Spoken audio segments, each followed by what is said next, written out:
What's up, everybody? Bane's origin story was apparently cut from The Dark Knight Rises. Now, spoilers follow, so fair warning.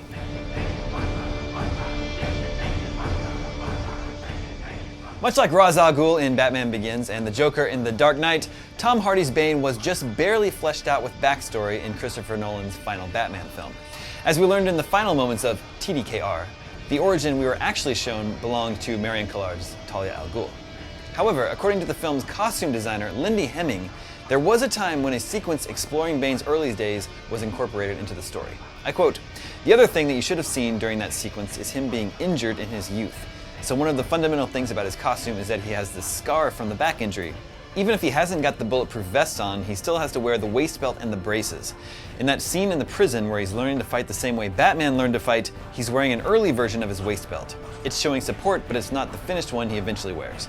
He's also wearing an early version of his gas mask, all glued together." Now, it appears Hemming has not seen the final cut of the film. She says, "If you look at the film, unless they've cut it, and I'm sure they haven't, there's a whole early section for Tom Hardy where he's fighting and being taunted by people.